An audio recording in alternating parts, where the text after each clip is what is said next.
would life ever be sane again? Toronto, you are losing your shit! And this is an intervention. If you woke up the last day and a half angry that all we did was go out and give up Kem Birch and some picks for Jacob Poeltl, and you've been upset about this, this is an intervention. This trade is good in every universe. It's Jalen fucking Suggs 2.0. You've been drinking so much of the Kool-Aid that when something the opposite of what you anticipated happens, you lose your shit and tantrum like a 3-year-old for a day. It's worse than tantrum.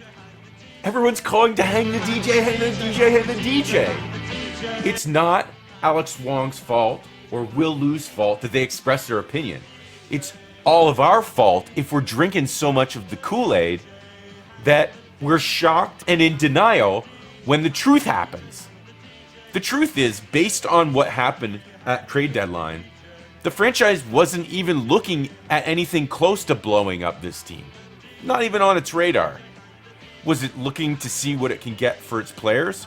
They'd be stupid not to. And they decided that if the Nets are blowing things up, there's a playoff spot we could potentially catch. Let's go. We just improved our team and got a piece, a tool for the toolkit that we haven't had in quite some time. So I've spent most of the last 24 hours enjoying other people's content, like I usually do. And I've been in the chat too. Some of you have noticed me and said hi. It's good to see you. But a lot of people are out on the ledge right now. Like, the sky is fucking falling. So I tried to listen attentively, and I made a list of some of the sensible things that people are saying that are concerns as a result of what the Raptors did or did not do at the trade deadline. But I also made a list of some of the things that I think are people's complaints that I think are red sauce. So we're going to go through those in this episode. Jalen Suggs 2.0, the laundry list. Okay, so here's that list, and I'm just going to go through it quickly with you so that you can kind of see where we're headed. Hopefully this button works. Yeah, can't keep everyone, missed opportunity. So even though they brought in Yak, a lot of people see it as a missed opportunity. Okay, number 2, losing the picks. The picks are interesting. I'm definitely going to go over that. Play in for what? The famous Masai quote, we're going to talk about that. Play in for what? What would we play in for? Who starts? We got Yak coming in. Who stops being a starter? That's a major concern here. Spacing. If Yak starts, no shooting. Okay, so this isn't about who starts. This is about saying, like, hey, if everyone's on the court with Yak, there's no shooters. Who are the shooters? Okay, so, and then lastly, I'll see if we find more grievances. The core is simply not good enough. And I think this is a pretty decent list to handle in this video. You can use the timestamps below to go to the different one. Definitely give me your 2 cents, guys, but come in off the ledge. If you're one of those people that's like, what the fuck, I really wanted to rebuild. Dude, I watch so many OKC games, so many Magic games, so many Rockets games, so many indie games. I love rebuilding teams. It's what I love about fantasy sports. But I'm really happy as a local fan that we chose this route because this is a team that can win. And the number 6 here might be correct. The core might not be good enough, but we're going to get into how do we use the core to make it good enough. Grievance number 1, we can't keep everyone. So did we miss an opportunity by not trading them? This is completely sensible. If we're not going to be able to keep the player, why get burned like we felt like we did with Bosch, Vince, T-Mac, all these guys in the past? The thing is, I debunked the Fred and Gary thing. We can stay under the luxury tax and keep those 2 players, no problem for next year. Where it gets tricky is now we have Yak as well. The answer to that might be just that the team is happy to go into the luxury era. Now, some of you guys are going to say, luxury era? Look at number 6, man. Like, I'm number 6. I don't think the core is good enough to win a championship. Therefore, why would I go into the luxury tax? The answer is, you might have taken a look at the league, found 1 or 2 players on disgruntled teams that you feel could be the right piece, and you need extra payroll to go out to go get them.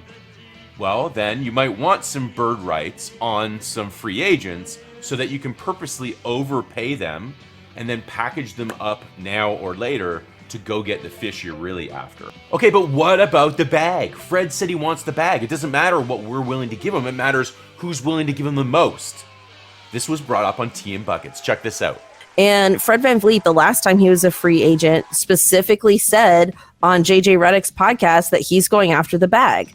Yeah. He wants the bag. He will pick the team that offers him the most amount of money. Now, this is a legitimate concern because Fred says he does want the bag. You can't blame Gary if he wants more money elsewhere. Yak totally could walk too. We might have just got a rental player. Okay, so if he gets offered a bunch of money, we don't want to match it. They're gone. But here's how bird rights really work. And this is the comment I put on Buckets and Tea's cast today. Fred's big bag is either in Toronto or through Toronto. No one can outbid the Raptors on Fred. We have his bird rights. If the Raps have a will to keep Fred VanVleet, they can beat every competing team offer for him. Same with Yak, same with Gary Trent Jr. They just have to be willing to go in the luxury for it. And they don't have to keep them afterwards. Now, if the Raptors expect those players to yield more than we are willing to pay them, then you work with the player in a friendly, mutual manner to part ways intelligently. That's what the whole point of the Kalo sign and trade was. The franchise got assets and the player got paid the bag while they went to the team they wanted. It's like the rhino with that little bird on its tusk. It's symbiotic. Another great episode. It is a great episode. You should definitely go and check out that pod. So that ends the debate of can't keep everyone. We could totally keep everyone. It's whether we want to. Now, maybe you're mad because they didn't pull the trigger on one of the deals that was rumored to be out there. This is a front office with a history of having the balls throw a Hail Mary. And to take a chance. So not only did they do the Kawhi and Danny Green trade for some major people, including Poeltl, who's coming back, but they had the wherewithal to go get Marc Gasol and to take my boy Jonas and CJ and DeLon Wright and ship them out to bring in Marc Gasol. And that was the pivotal trade. If you really want to know, in 2019, it's the Marc Gasol trade. That's one of the most important trades in NBA history in terms of trades that led to a Larry O'Brien. The Marc Gasol trade is a stroke of genius by the franchise. The stroke of genius with this trade deadline is the Jacob Poeltl deal leaving us the exact amount under the luxury tax threshold that we would require if we wanted to sign one more free agent, which we have a roster spot for. And that kind of stuff that I see, those cookie crumbs, that's what leads me to believe that there's a master plan here. So don't worry about the missed opportunities that they didn't pull the trigger on. That's my advice to you. Let it go, get some sleep at night. Let's get to number 2, losing the picks. This one's super fun. Okay, Kay Cunningham. Great to see you, Scott. You have a good one. Too. Grievance number 2. We're trading away all our picks. The point of this exercise is to count up, pretend it's next summer, okay? Summer League is taking place, and we're getting ready to finalize our roster after training camp. We're going to take a look at our roster here and decide how many of these players existing on the roster are players we want to keep for next year. Or at least assets we want to keep to be able to turn into other assets, right? So we're going to count them up because we only get 17 if we include two-ways. For Downton and Harper, we're going to just call them the two-ways, okay? And then for this year, we're going to substitute. We're going to count Kem, but he's really Jakob because this has not been updated. And then we're going to add one more for our number 1 pick this year, okay? So we have to count that. So let's get started. So definitely Pascal, 1, Fred, Gary, OG, Chris is 5, Thad, Scottie, Kem is now Poeltl, Otto, Precious, that's 10, Koloko is 11, Banton 12, I'm a Flynn guy, I'm going to say he's 13, our draft pick this year is 14, and then you could decide whether you're keeping Wancho or not. Either way, we're at 17 almost, I think we're at 16. What I'm trying to show you is that draft picks don't fucking matter if you think you already have the players you need. I genuinely think this is fairly straightforward. Like, if you already have a full roster, there's no point in drafting a whole bunch of more players. There's just no point. You might as well get something for that draft capital, like a Jakob Poeltl. Like, we literally got rid of Kem Birch, 2 second rounders, and a first that we expect to to convey at a time when we are increasing the performance of our team from now. So, like, what's the loss? Like, we probably can't even roster that player if things are going according to plan. So why not ship them out? There's no point having draft picks if you can't retain the players you draft. Grievance number 3. Play in for what? So this one's big. Play in for what? A couple years ago, Messiah, of course, said that. And they didn't play in, of course. And we ended up drafting Scottie. Last year, they go and they play in. And to me, it's a big deal. It's as big a deal as it was 2 years ago when the Memphis Grizzlies played in. And this is where I realized, like, holy smokes, there's something to taking your cusp team, your young on-the-rise team to the play-in and winning, like ideally winning. So we saw it 2 years ago with Memphis and last year with the Pelicans, in my opinion. And I think we fall under this category too, is that your team goes, they learn from it, but they bond over it. They bond over the experience. It's a cultural thing. And it's a cultural thing that says, hey, we need to get better in order to hoist a Larry, but we're close. And if we all kind of accept our roles and do our things, that's what the play-in does. So the play-in this year, if that's the result for us, is an opportunity to bond as a team, to grow, to overcome some insurmountable odds and make a run at it. And it fortifies what we're already doing in Toronto, and that's saying this is a place where we win. This is a place where we strive to win. This is a place where we move inches and inches every day towards winning and hoisting another Larry O'Brien. So I'm a culture guy. I definitely say there's value in playing in now because you potentially have this momentous experience that brings your team in a gelling way together, but then propels it into future years where they're all hungry. Now, the counterpoint to that is the draft, because if you play better, you finish higher in the standings, then you pick later, right? It's a worse pick. But I got to tell you, I'm a huge draft nut. And my favorite player of the entire draft last year is Tari Eason. He went 17th last year. We're going to see the Jazz come into town again tonight. We're going to see the Timberwolves took Walker Kessler like 20th or something. There's second-round picks that are looking amazing this year. There's no stopping us. Jokic was a second-round pick. So, guys, just because we play in doesn't mean we ruin our draft pick. Like, the franchise was pretty clear. They wanted Koloko was one of the guys they wanted, and they ended up getting him in the second round anyway. So unless you think they're bold-faced liars, like, I think it's possible to draft value later in the draft. And we've protected top 6. That's a momentous player. That's like another Scottie, right? So don't worry about that. Don't worry about the lack of protection next year. We're going to finish higher in the standings anyway. Grievance number 4. With the addition of Jacob Poeltl, oh, great. Now who's going to start? Okay, this is probably my favorite. So all year we hear people bitch and moan about our starters playing too many minutes. Pascal's leading the league in minutes. And we hear in press conferences that Nurse wants to win games and he just doesn't trust enough of the guys from the bench for them to contribute. Couple that with major injuries this year, and that's the reason for the starters' minutes. Now we bring in Jakob, who is a starter. Right away, he can be a starter if we want him to. And we start complaining that, oh great, now he's going to start. Precious can't start. Koloko can't start. Gary can't start. Somebody can't start. Dude, we have first world problems. If this contributes in any way, shape, or form to bringing down the minutes of our top guys, it is a huge win. If this gives Nick Nurse a capable person that he can bring in and play minutes or start and play minutes, then it's a win for the franchise. You know where I see Jakob fitting in? He's just an upgrade from Kem. I praised the hell out of Kem Birch's performance last year in the playoffs against Embiid. He played key minutes. He came in, absorbed fouls, made it tough on Embiid, wore him down a little bit, really ran the court. Jakob can do the same thing. Consider every single player on our team a role player. Some of them have bigger roles than others. Jakob's role is going to increase when we play against elite big men. Obviously. Period. That's it.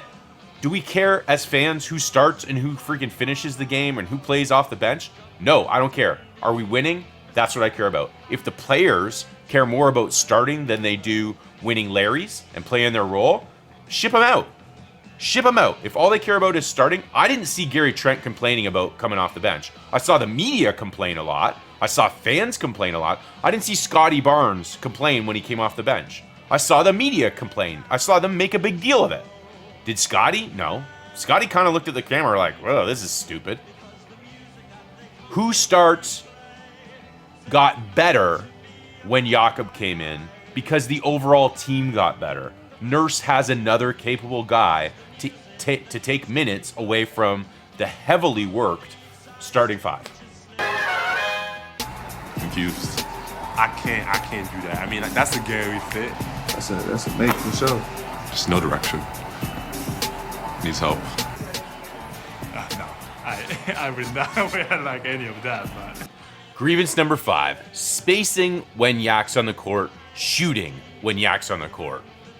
Okay, so this one I encountered at Pensari Basketball, which is not surprising because there's good forums over there that take place.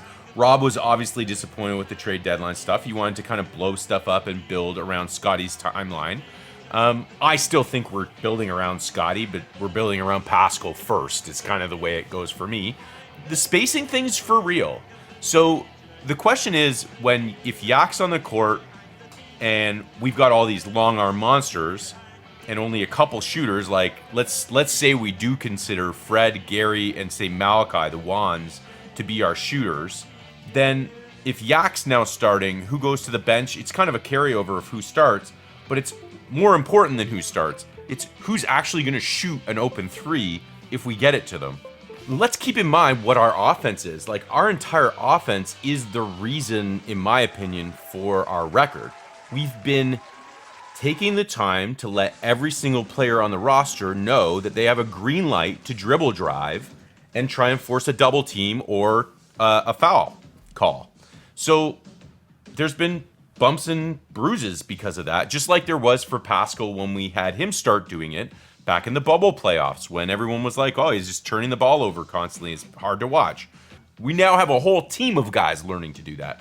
Well, Yak isn't even a dribble drive guy, so he's not going to force a double team dribbling the ball into the paint and then kicking it out. Our team has just gone through that. It's like, but the question is, if we need the paint as the place where we dribble drive into, it needs to be empty to do that. And if we stick Yak in the paint all the time, it becomes trickier.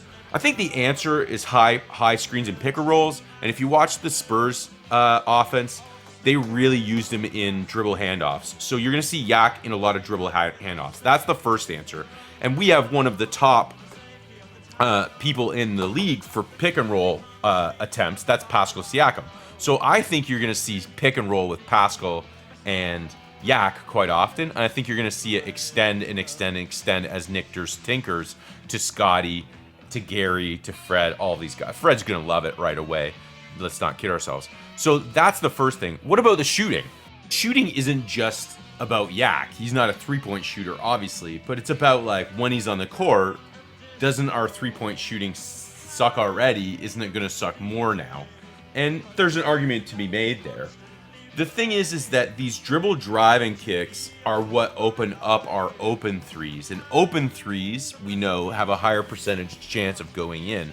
So they're going to be looking for ways to have Yak certainly draw doubles in the paint and then kick the ball out.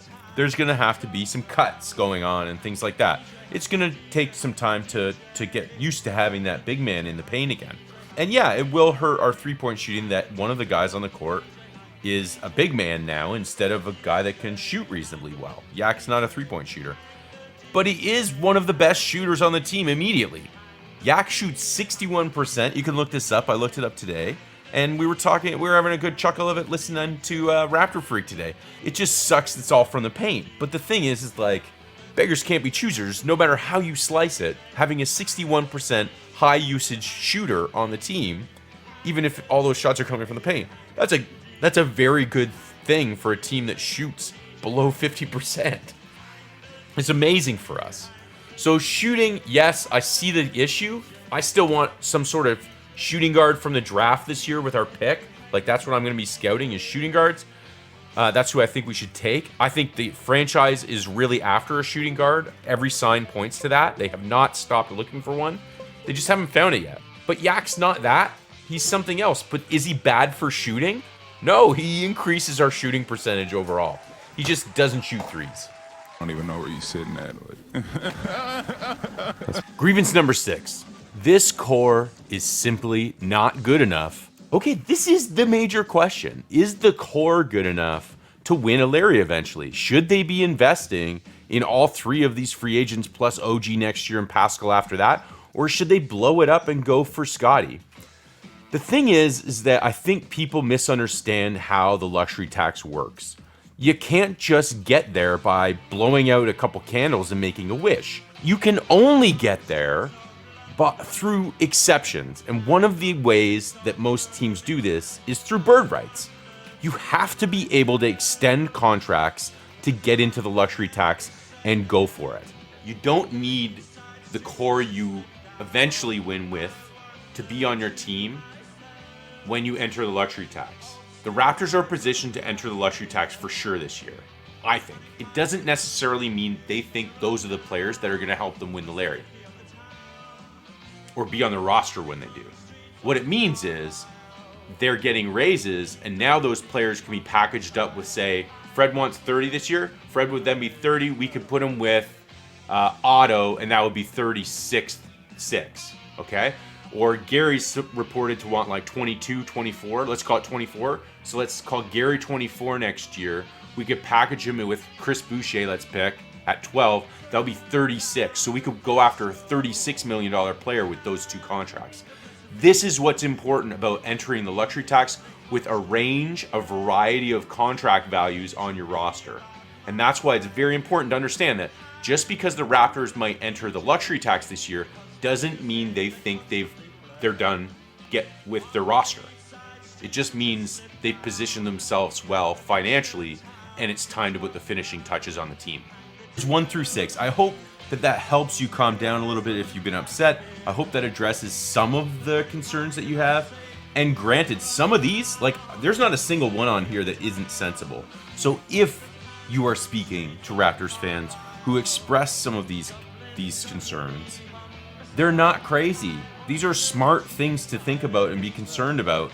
I just think that in time, it will all kind of be revealed, and there's nothing to really panic about. I think we're on a good course, and for me, this has been a major development year. Like, I took the Raptors to finish in the top part of the league East this year. I wanted them to. I thought they were going to come out hunting wins. They didn't. They came out trying to refine their offensive and defensive schemes. They really put a lot of tinkering in again this year, and it's led to losses. So hopefully, just like last year, this is the moment in the season where we turn on the burners and we get ourselves into the play-in or the playoffs.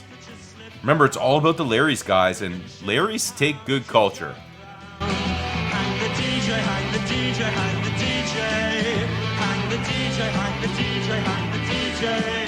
Hang the DJ, hang the DJ, hang the DJ. Hang the DJ, hang the DJ. Hang the DJ, hang the DJ. Hang the DJ. This is Chef's Kiss approved. Mwah!